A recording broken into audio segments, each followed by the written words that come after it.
누가 우리의 가슴을 뛰게 하는가라는 제목으로 함께 말씀 은혜를 나누기로 합니다. 한번 우리 설교 제목을 한번 따라해 보겠습니다. 누가 우리 가슴을 뛰게 하는가. 여러분 날마다 가슴 뛰는 삶을 살고 계십니까? 결혼하신 분들은 서로의 배우자를 바라보면 늘 가슴이 뛰시죠? 옆에 계신 남편, 배우자 한번 어떠십니까? 남편들 어떠세요? 아내를 바라보면 가슴이 뛰지 않습니까? 한번 옆에 살짝 보시겠습니까? 너무 가슴 뛰는 표정으로 보고 계신데, 네, 저도 아직 가슴이 뜁니다. 별로 동의할 수 없다는 표정을 지고 계신데, 제가 아내들한테 한번 이 질문을 어머니 기도 때 해봤는데 얼마나 저를 째려보시던지 그때 그 눈빛을 잊을 수가 없습니다. 그래서 그 후로는 절대 이 질문을 하지 않는데 오늘 다시 한번 해봤습니다. 누가 우리 가슴을 뛰게 하는가? 예전에는요, 직장을 한번 다니기 시작하면 평생 직장의 개념이었죠. 은퇴할 때까지 대부분 다녔습니다. 근데 요즘은 평생 직장의 개념이 무너져서 이제 이직하는 분들이 많죠. 이직하는 이유 1순위를 이제 조사를 해보니까 그 1순위가 뭔지 물어보니까 이렇게 대답하더라고요. 가슴 뛰는 삶을 살고 싶어서. 나도 이제 가슴 뛰는 삶을 살고 싶다. 물론 평생 가슴 뛰는 일을 발견하지 못하는 분들도 많이 있는 것 같습니다. 여러분 아침에 일어나셨을 때 날마다 가슴 뛰는 하루를 맞이하고 그렇게 고백하십니까? 아니면 정말 마지못해서 하루하루를 그냥 사시면서 그렇게 살아가십니까? 자, 우리 일상이 날마다 가슴 뛰는 설렘으로 또 가득했으면 좋겠지만 사실 우리 일상은 너무너무 매일매일 똑같고 또 지루하고 뭐 그렇지 않습니까? 이 앞에서 말씀 선포하고 또 영혼 섬기는 목사의 삶을 살고 있는 저도 아침에 날마다 눈 뜨면 하나님 감사합니다. 가슴 뛰는 삶 살게 해주세요라고 기도하지만 또 그렇게 범사에 감사해야 되지만 가슴이 뛰지 않을 때도 참 솔직히 말하면 많음을 고백합니다. 아니 더 솔직히 말하면 굉장히 자주 그럼을 고백합니다. 어디서부터 잘못된 것까 생각해 봤습니다. 생각해 봤더니 저 자신부터 이 세상의 메시지에 너무 많이 젖어 있지 않았나 생각해 봤습니다. 세상의 메시지는 그런 것 같습니다. 개인의 자아가 제일 중요하고 그리고 내 기분, 내 감정, 내 마음의 상태, 내가 성취하는 것 이것이 중요합니다. 이것들이 기준입니다. 인생의 의미도 여기서 기준을 찾습니다. 내 기분이 고조되면 나는 가슴 뛰는 삶을 살고 있는 거야. 그리고 그것이 보람 있는 삶이라고 생각을 합니다. 세상은 개인 각자가 스스로 의미를 창조해야 된다고 이야기를 합니다. 개인 각자가 스스로의 인생의 의미를 만들어가야 된다라고 세상은 얘기합니다. 실제로 그렇게 살아가죠.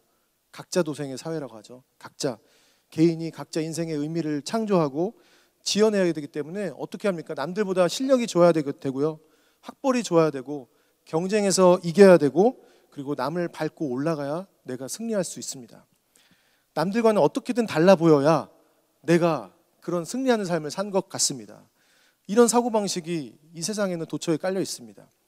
그것이 오히려 열심히 사는 것이 그래서 오히려 우리를 더 힘들게 합니다. 이런 숨막히는 경쟁사를 살아가고 있기 때문에 그렇습니다. 하지만요, 성경은 그렇게 이야기하지 않습니다. 성경은요, 인생의 의미를 내가 만들어가는 게 아니라 발견하는 것, 그리고 인생의 의미를 찾는 것이라고 얘기합니다. 인생의 의미는 내가 만드는 것이 아니라 내가 발견하는 것이라는 거죠. 내가 가슴 뛰는 인생을 살려면 누가 우리를 가슴 뛰게 만드는지 그 가슴 뛰는 원인의 근본을 알아야 된다는 것입니다. 한 20년 정도 벌써 됐는데요. 1998년에 고영원 선교사님이 작사 작곡한 부흥이라는 찬양이 있습니다. 여러분 많이 불렀었죠 우리가. 한국에서 이 시기에 전국에서 부흥 콘서트가 열리고 그리고 모두가 부흥을 소망하며 기도했던 그런 시절이 있었습니다. 그 부흥 콘서트가 열리던 전국의 집회장에서 사람이 미어터져서 밖에도 막 줄을 서서 막 예배를 드리고 몇 시간씩 그렇게 했던 기억이 납니다. 그 당시에는 무슨 부흥의 찬양 콘서트 이렇게 하면요, 막 사람들이 교회 밖 수백 미터까지 줄을 서 있었던 기억도 있습니다. 그런데 이제는 부흥이라는 얘기를 하면 별로 가슴 설레하지 않습니다. 시큰둥합니다. 아무리 유명한 강사가 뭐 달라스에 온다 할지라도 뭐 부흥회를 해도 사람들이 잘 안 모입니다. 이 식어버린 가슴 어디서 회복해야 하는가? 우리는 이 신앙뿐만 아니라 우리 삶에서 식은 열정을 회복하기 위해서 별의별 방법을 동원해 봅니다. 예전에 초심으로 돌아가 보려고 그때 그 시절 처음 직장 생활, 처음 결혼했던 때, 처음 자녀를 낳았을 때, 처음 신앙생활 했던 때를 기억하고 그렇게 돌아가려고 그 시절로 나를 소환시킵니다.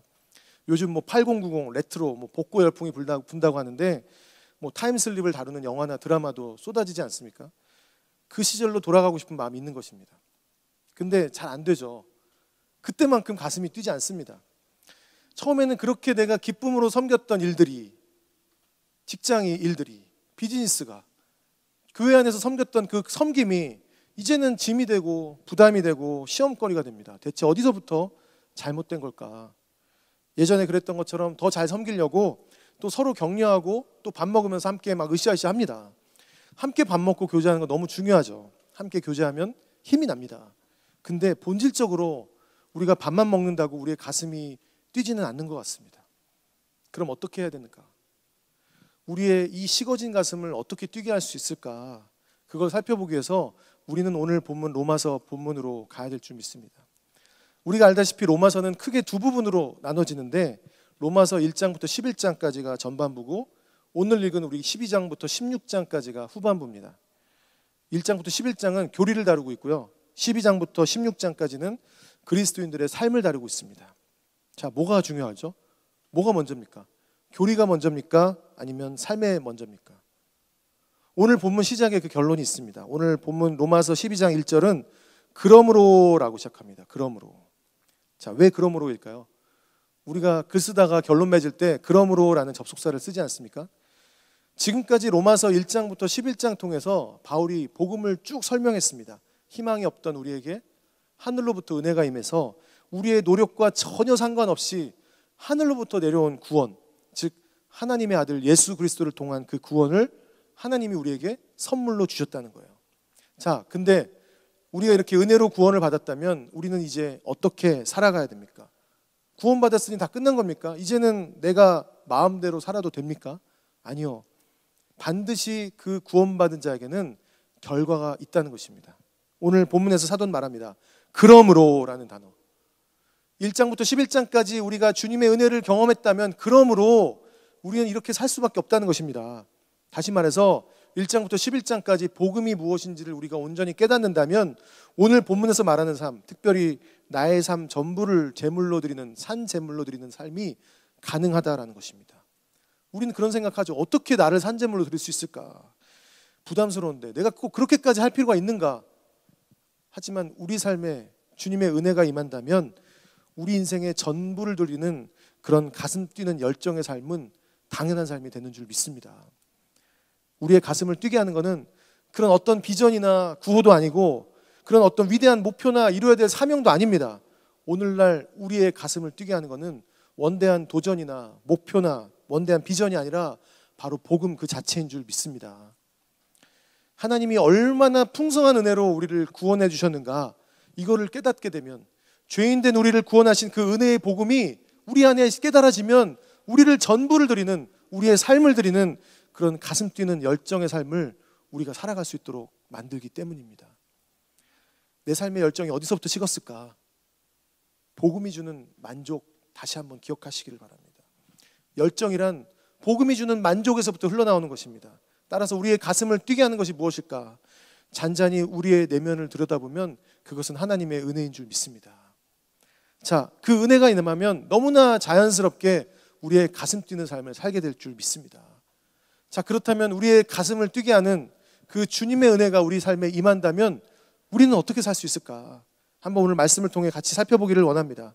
첫 번째는 우리의 몸을 기꺼이 드릴 수 있게 된다는 것입니다. 한번 따라합시다. 우리의 몸을 기꺼이 드릴 수 있게 됩니다. 오늘 본문 12장 1절에서 이제 그러므로 형제들아 내가 하나님의 모든 자비하심으로 너희를 권하노니라고 시작합니다. 권하노니, 동사형. 자, 이 놀랍게도 이 동사의 그 명사형이 성령을 가리키는 파라클레오라는 단어입니다. 보혜사라는 단어예요. 보혜사. 이 단어가 요한복음에서 어떤 의미로 쓰였죠? 보혜사 성령. 영어 성경에 보면 counselor, helper, comforter 이렇게 번역됐습니다. 우리 옆에서 상담해 주시고 조언도 해주시고 도와주시고 위로해 주시는 분, 바로 그분이 지금 우리를 권하고 있습니다. 하나님이 우리를 은혜로 구원하셨어요. 은혜로 구원받은 우리가 이제 구원받은 우리에게 강압적으로 너 이제 이렇게 살아, 이게 아니라 우리를 여전히 사랑하시는 마음으로 우리에게 이렇게 권면하시는 거예요. 이 명령에 순종해라. 그러면 그 순종함이 너에게 축복이 될 거야. 그런 마음으로 너에게 권하노니라고 권면하고 있습니다. 자, 은혜로 우리를 구원하신 그분이 여전히 우리에게 더 큰 은혜를 주시기 위해서 그 권면을 우리에게 주고 있습니다. 어떤 권면이냐? 여기 보시면 너희 몸을 드려라. 너희 몸을 하나님이 기뻐하시는 거룩한 산 제물로 드리라. 다시 말해서 몸을 통한 우리의 삶, 다시 말하면 몸을 통해 행해지는 행동을 통해 하나님께 우리를 헌신해야 된다라고 이야기하고 있습니다. 이것이 바로 사랑이 많으신 하나님께서 우리에게 사랑으로 권하시는 내용입니다. 우리에게 주님의 은혜가 임한다면 우리는 우리의 몸을 기꺼이 드리게 된다는 것이죠. 여러분, 이 문맥에서 몸을 드리라는 건요, 예수 그리스도와 같은 목적, 같은 삶의 방식을 받아들이기 위해서 우리 자신을 세속적인 세계관으로부터 철저히 분리시키라라는 것입니다. 여러분, 예수 믿었다고 가치관이 180도 달라집니까? 아니요. 여전히 내 옛 본성이 남아있죠. 우리가 예수 그리스도를 믿고 구원받는다고 해서 저절로 이루어지지 않습니다. 그래서 하나님 우리에게 오늘 너에게 권하노니라고 명령하고 있는 것입니다. 우리가 하늘로부터 내려온 은혜로 받았다면 이제는 우리 자신을 그 삶에, 그 의에 합당하도록 내어놓을 수 있게 된다는 것입니다. 나의 몸을 하나님께 드리는 삶이 따라온다는 것이죠. 자, 그런 의미에서 다시 한번 우리 로마서 12장 1절 말씀을 다시 한번 읽어보겠습니다. 시작. 그러므로 형제들아, 내가 하나님의 모든 자비하심으로 너희를 권하노니 너희 몸을 하나님이 기뻐하시는 거룩한 산 제물로 드리라. 자, 여기까지. 자, 너희 몸을 하나님이 기뻐하시는 산 제물로 드려라라는 것입니다. 드려라. 자, 이 몸을 드린다는 게 어떤 의미일까요? 몸뚱아리를 주님께 바친다는 의미입니까? 자, 이 드린다는 동사를 바울은 이 교리를 설명할 때 앞에서 사용했습니다. 지난주 우리 금요 성령 예배 때 우리 김정선 목사님이 그 로마서 6장 설명하셨었는데 그 로마서 6장 12절 13절에 그 단어가 나옵니다. 드린다. 자, 12절 13절, 6장 12절 13절 우리 화면 보고 한번 읽어보겠습니다. 시작. 그러므로 너희는 몸의 사역에 순종하지 말고 또한 너희 지체를 불의의 무기로 죄에게 내주지 말고 오직 너희 자신을 죽은 자 안에서 다시 살아난 자 같이 하나님께 드리며 너희 지체를 의의 무기로 하나님께 드리라. 하나님께 드리라는 거예요. 드리라. 자, 16절 말씀 한번 보겠습니다. 로마서 6장 16절 같이 읽습니다. 시작. 너희 자신을 종으로 내주어 누구에게 순종하든지 그 순종함을 받는 자의 종이 되는 줄을 너희가 알지 못하느냐. 아멘. 사도 바울이 로마서 6장에서 우리가 죄에게 자기 몸을 드리는 부정적인 것에 대해서 얘기합니다. 죄에게 우리 몸을 드리는 게 뭡니까? 우리 지난주에도 말씀드렸는데 죄가 우리 몸을 지배하게 놔두는 것입니다. 타락한 본성의 우리의 욕구가 우리의 몸을 마음대로 사용하도록 그냥 내버려 두는 거예요. 그게 죄에 드리는 것입니다. 자, 그렇다면 반대로 말해서 하나님께 우리의 몸을 드린다는 것은 뭡니까? 우리 몸을 하나님이 내어 쓰시도록 우리를 도구로 내어드리는 거예요. 하나님의 의를 이루기 위해서 내 몸을 내어드리고 내 안에 계신 성령 하나님의 그 인도하심에 순종하는 것입니다. 오늘날 우리가 내 몸을 내어드린다, 내가 내 자신을 쳐서 복종한다, 순종한다, 이런 개념은 우리에게 너무나 힘들어 보입니다. 내가 어떻게 몸을 드리지? 내가 어떻게 복종하고 순종하지? 우리에겐 막 그런 반골 기질이 있어가지고요, 반항하고 싶죠. 왜 이렇게 해야 됩니까? 내 몸을 내어드린다는 것은 무슨 내가 장기 이식하는 것처럼 막 그냥 굉장히 나를 희생하는 듯한 느낌이 듭니다. 왜 우리는 이런 단어가 부담이 될까? 필립 얀시와 폴 브랜드 박사가 공저한 고통이라는 선물이라는 책이 있습니다. 그 책에서 이런 말을 하더라고요. 오늘날 서구 사람들에게 고통이 그렇게 충격적인 이유는 삶의 의미를 개인의 쾌락과 자유를 추구하는 데 두기 때문이다. 여러분 한번 생각해 보세요. 우리가 몸을 드린다는 것이 왜 그렇게 부담스러운가? 우리는 너무나 많이 젖어 있습니다. 우리의 개인의 쾌락과 자유를 추구하는 것이 삶의 목적이 되어버렸어요. 어느새 우리는 우리의 인생의 의미를 내 쾌락과 내 자유에서 찾습니다. 내 쾌락과 자유가 충족되면 그것이 가슴 뛰는 삶이라고 착각합니다. 가슴 뛰는 삶, 내 자아가 실현되고 성취감을 느끼면 그것이 가슴 뛰는 삶이라고 생각합니다. 그래서 우리 안에 뭔가 희생하고 삶에서 뭔가 어려움을 겪는 일이 우리에게는 빨리 지나가고 빨리 없애야 되는 하나의 숙제처럼 여겨져죠. 그래서 어떻게 합니까? 우리는 그런 상황을 빨리 피하려고 합니다. 그리고 아니면 무기력하게 그냥 앉아서 좌절하고 아니면 그 상황을 부정하기도 합니다. 근데 오늘 사도 바울이 본문에서 뭐라고 얘기합니까? 우리가 가슴 뛰는 삶을 살기 위해서 우리의 몸을 드리라라고 구체적으로 얘기합니다. 드리라. 오늘 본문 1절에 하나님이 기뻐하시는 거룩한 산 제물로 드리라. 이는 너희의 드릴 영적 예배니라. 무슨 뜻일까? 우리는 우리의 몸을 구체적으로 하나님께 드리라는 거예요. 기뻐하시는 제물. 어떤 기뻐하시는? 그분이 보시기에 기뻐하는 만족한 제물로. 거룩한 제물. 오로지 주님과 그분의 목적을 위해서 정결하게. 그리고 산 제물 뭡니까? 살아있는 제물. 지속적으로 드리라는 것입니다. 바울은 이러한 우리의 몸에 드리는 것을 뭐라고요? 이것이 너의 드릴 영적 예배라고 얘기합니다. 영적 예배. 이 영적 예배라는 이 영적이라는 단어가 헬라어로 로기켄인데 합당한, 이성적인 이런 뜻입니다. 그러니까 표준세 번역이나 영어 성경에 보면은 proper worship, reasonable worship 이렇게 번역되어 있습니다. 다시 말하면 우리가 정말 구원받아서 죄의 노예에서 벗어나서 하나님의 소유가 됐다면 우리의 몸을 하나님께 드리는 것이 바로 우리의 마땅한, 당연한, 합리적인 예배다라는 것입니다. 다시 말해서 가슴 뛰는 삶은 우리의 몸을 드릴 때 시작되는 것입니다. 우리의 몸을 주님 앞에 마땅한 예배로 드릴 때, 이것이 마땅한 예배예요. 하늘로부터 의를 우리가 주님의 은혜로 받았다면 이제 우리가 마땅히 할 일은 우리의 몸을 하나님께 드리는 것입니다. 우리의 몸을 의의 도구로 내어 드리는 거예요.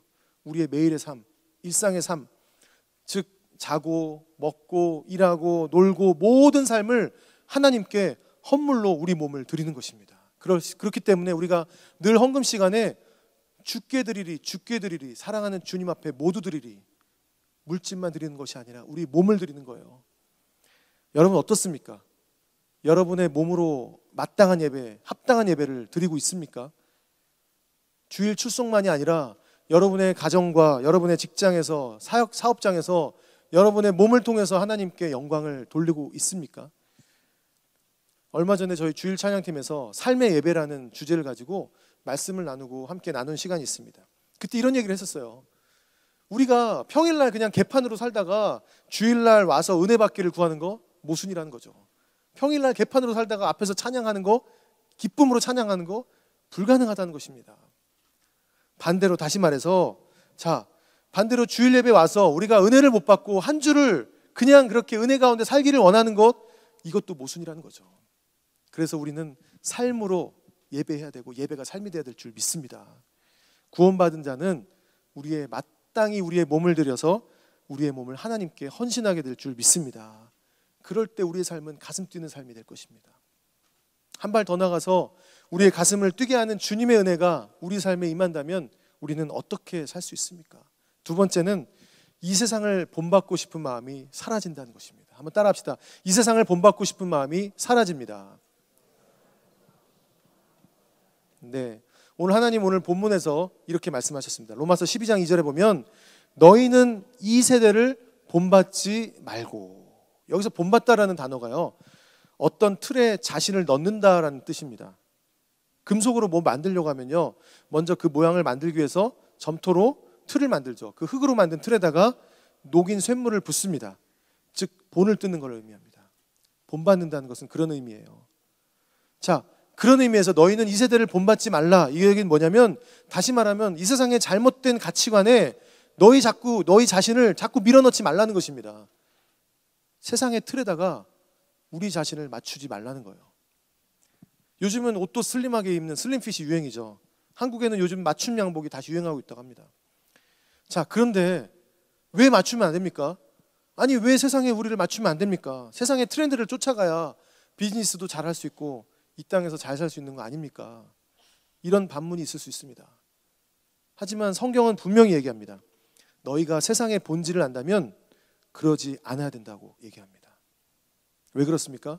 세상은 우리가 생각하는 것보다 훨씬 더 영적으로 교묘한 곳이기 때문에 그렇습니다. 성경은 바로 우리가 사는 이 세상이 영적인 전투가 벌어지는 곳이라고 이야기합니다. 우리 믿는 자들과 싸움을 벌이는 존재가 누구죠? 사탄이죠, 사탄. 요한복음 10장 10절에 예수님이 이렇게 말씀하셨습니다. 같이 한번 화면 보고 읽어보겠습니다. 시작. 도둑이 오는 것은 도둑질하고 죽이고 멸망시키려는 것뿐이라. 아니, 도둑이 어디 있습니까, 목사님?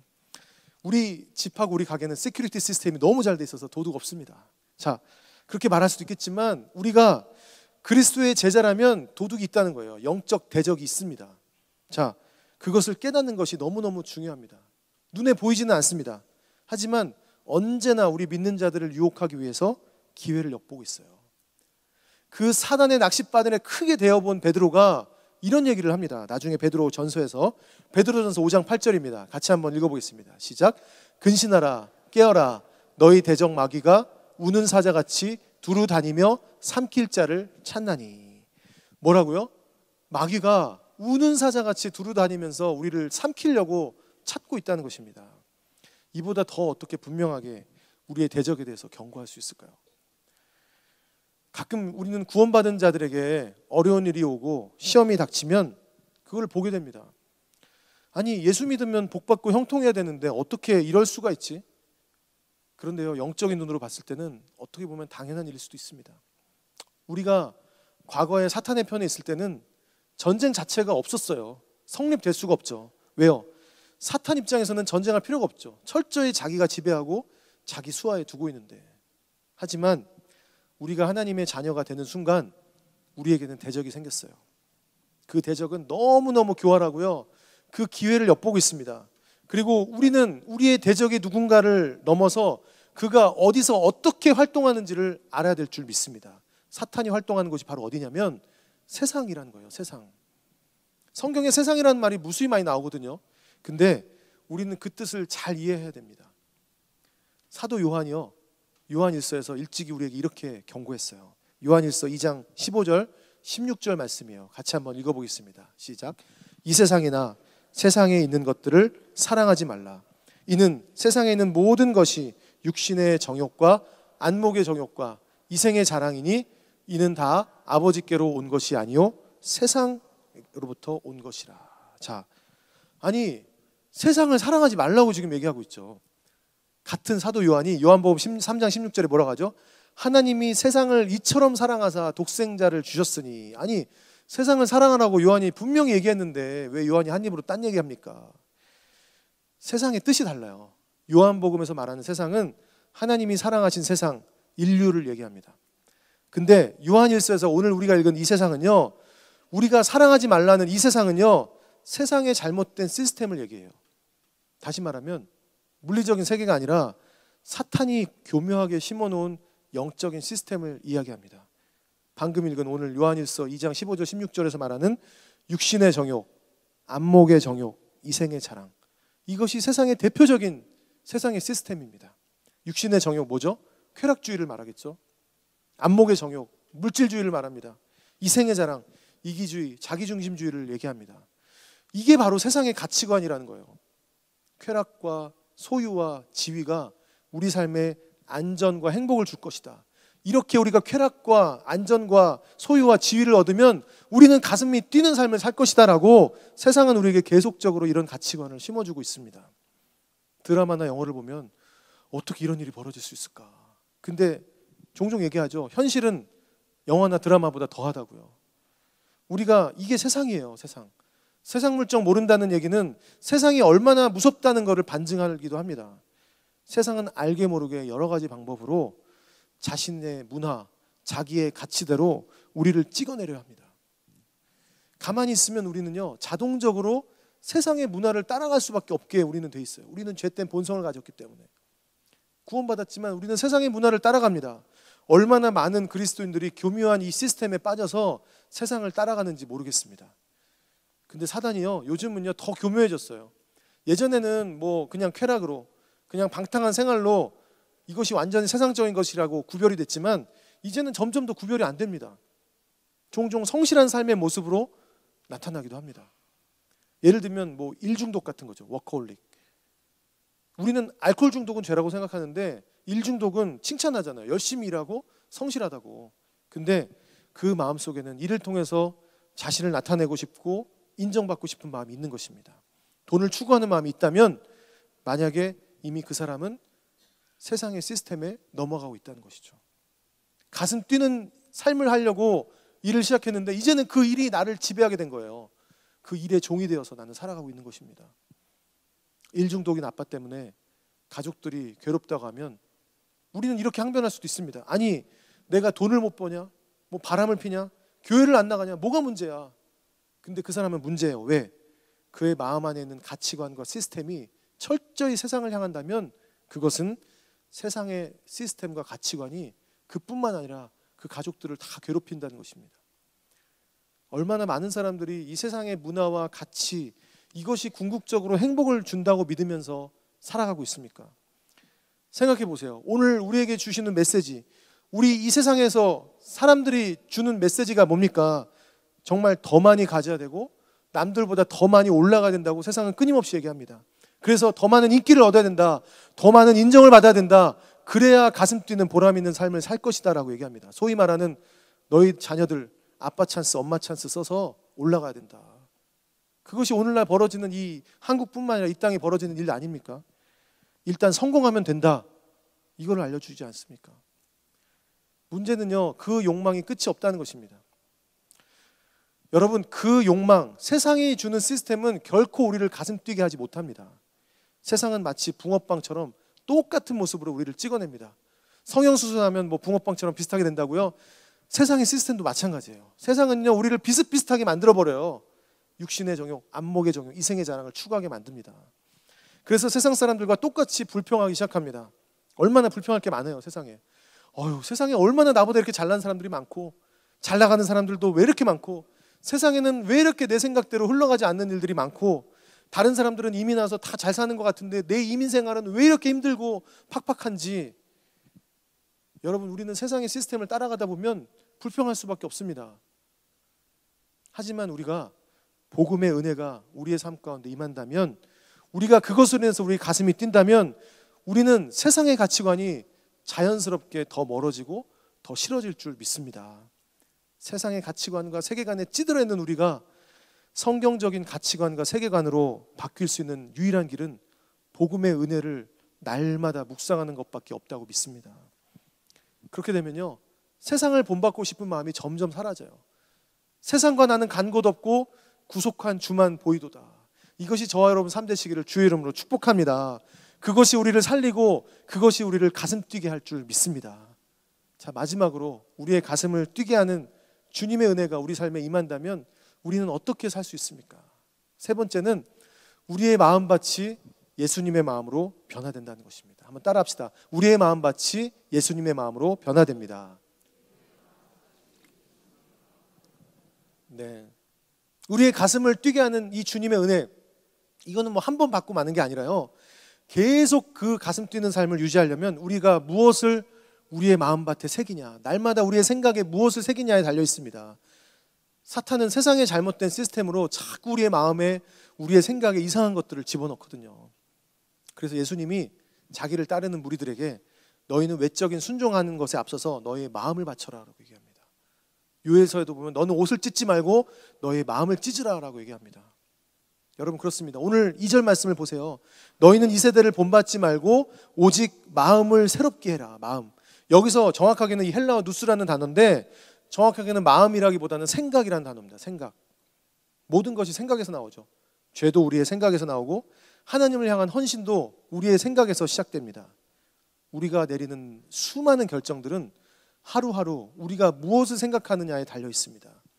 그렇다면 우리가 어떻게 하면 우리의 생각을 변화시킬 수 있을까? 자, 우리 로마서 12장 2절 말씀 한번 같이 보겠습니다. 다시 한번 봅시다. 시작. 너희는 이 세대를 본받지 말고 오직 마음을 새롭게 함으로 변화를 받아. 자, 여기서 변화를 받는다는 단어가요, 헬러 메타모프라는 단어인데, 이 단어가 메타모포시스 아시죠? 그 영어로 변형된다는 거. 마치 애벌레가 나비로 변형될 때 메타모포시스라는 단어 씁니다. 거기서 나온 거거든요. 그러니까 다시 말한다면 여기서 변화를 받는다는 것은 정체성은 변하지 않지만 내가 근본적으로 완전히 변하는 것을 의미합니다. 근데 중요한 것은 이 변화를 받아가 이 동사가 수동태로 쓰였다는 거예요. 다시 말해 나의 마음을 변화시키는 주체는 내가 아니라는 것입니다. 누가 나의 마음을 변화시킵니까? 누가 우리 가슴을 뛰게 합니까? 내 힘, 내 노력이 아니라 하나님이 하실 줄 믿습니다. 우리 안에 계신 성령 하나님이 하십니다. 그래서 신앙은 돛닦는 게 아니에요. 신앙은요, 변화는 하나님이 하십니다. 우리의 삶의 변화는 하나님이 하세요. 내가 하려고 몸부림쳐도 안 됩니다. 오늘 본문 2절에서 변화를 받아, 이 헬라어 원어를 보면 수동태로 쓰였을 뿐만 아니라 현재 동사로 쓰였거든요. 무슨 말입니까? 우리의 마음의 생각의 변화는 한 번의 결심으로 되지 않는다는 것입니다. 날마다 변화를 받아, 날마다 노력해야 된다는 것이죠. 날마다 성령님의 음성이 들려올 때 순종해야 된다는 것입니다. 세상의 강력한 그 움직임에 따라가지 않으려면 내가 날마다 성령의 음성에 순종하겠다는 의지적인 저항이 필요합니다. 그래서 잠언서를 보면 무릇 지킬 만한 것으로부터 너희 마음을 지키라라고 이야기하지 않습니까? 여러분, 우리 영적 전쟁 가운데 살고 있습니다. 우리는 마음을 지켜야 돼요. 질문해 보십시오. 여러분의 하루 일과를 솔직하게 한번 점검해 보십시오. 여러분, 무엇을 먹고, 무엇을 만나고, 무엇을 입고, 또 무엇을 생각합니까? 정말 진실한 큐티를 하고 있습니까? 기도를 하고 있습니까? 누구와 많은 시간을 교제하고 살아가고 있습니까? 여러분이 만나는 사람들이 어떤 사람들입니까? 정말로 이 마음의 생각에 무엇을 두느냐가 우리의 인생을 좌우하고 이것이 우리의 가슴을 뛰게 하는 원천이 될 줄 믿습니다. 제가 예전에 군대에 있을 때요, 투스타 당번병이었거든요. 투스타 당번병. 장군을 모시는 당번병이었습니다. 잘 모르는 분들은 자꾸 따까리라고 해요. 저를 따까리였다고. 따까리 아니고 저는 비서실장이라고 늘 얘기를 하고 다닙니다. 네, 주로 하는 일이 뭐냐면 전화 받고 커피 타고 주로 이제 공간에 가서 이제 빨래하고 청소하고 뭐 이런 일입니다. 너무너무 중요한 일을 하죠. 고양이 밥도 줍니다. 제가 모시던 그 장군님 고양이를 키웠기 때문에. 그런데 무엇보다도 그 장군님 공간을 하루에 3시간씩 청소를 했어요. 저희 그 장군님 사모님이 굉장히 까탈스러우셔서 스위치, 그 전기 스위치 위에 먼지 있다고 저보고 뭐라고 하셨거든요. 그 3시간씩 청소를 했습니다. 그러면서 제가 깨달은 진리가 있습니다. 아, 정말 집안일은 해도 표시가 안 나는구나. 그리고 집안일은 해도 끝이 없구나. 이거를 제가 군대에서 깨달았어요. 여러분, 어떻습니까? 청소를 날마다 하시잖아요. 날마다 문 닫아놓으면 내일 청소 안 해도 될 것 같지만 며칠만 지나면 먼지가 뽀얗게 쌓입니다. 마음도 마찬가지인 것 같습니다. 우리는 날마다 청소해야 됩니다. 그래서 말씀과 기도가 너무너무 중요해요. 날마다 기도함으로, 날마다 말씀을 묵상함으로 내 마음을 청소해야 될 줄 믿습니다. 목사인 저도 기도하고 말씀 보지 않으면 내 마음은 이미 그냥 막 그냥 먼지가 쌓여 있는 것이죠. 그럴 때 우리의 날마다 주님을, 우리의 마음을 새롭게 함으로 변화를 받을 때 우리의 마음이 주님을 닮아가게 될 줄 믿습니다. 오늘 본문에서 말하는 가슴 뛰는 삶은요, 새롭게 변화를 받아서 내가 완전히 감정적으로 기쁜 일로 변화된다 이런 게 아닙니다. 매일매일이 행복하고 기쁘면 얼마나 좋겠습니까? 근데 세상의 시스템은 여전히 그럴 수 있다고 유혹해요. 네가 좋다고 생각하는 그 일에 너의 인생을 걸어라. 그러면 너는 우울함에서 빠져나갈 수 있어. 이렇게 얘기합니다. 하지만 일시적으로는 그럴 수 있겠죠. 하지만 금세 또 우리의 마음은 헛헛해질 것입니다. 하지만 주님께서 복음을 통해 주시는 그 힘은요, 그냥 그런 한순간의 감정적인 것이 아닙니다. 물론 그런 기쁨도 올 수 있지만 그것은 일부에 불과합니다. 여전히 내 삶은 힘들고 내 직장과 비즈니스 가운데서 내가 스트러글을 할 수 있습니다. 하지만 내 가정은 여전히 어려울 수 있습니다. 전혀 환경이 변화되지 않을 수 있습니다. 그럼에도 불구하고 그 복음의 은혜는 우리가 그것을 견디고 버틸 수 있는 힘을 준다는 것입니다. 어떻게요? 성령 하나님께서 우리의 마음밭에 찾아오셔서 우리 삶에 당신께서 이뤄놓고 계신, 그리고 지금까지 이루어주신 그 놀라운 일들을 우리에게 계속 말씀해 주시거든요.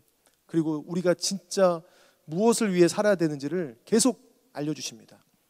내가 진짜 사랑해야 될 대상이 누군가, 내가 사는 집과 내가 사는 차와 상관없이 내가 얼마나 소중한 존재인지를 성령 하나님이 늘 알려주신다는 것이죠. 너는 내가 십자가에서 죽기까지 하면서 너를 건지려고 했어. 너는 그만큼 소중한 존재야.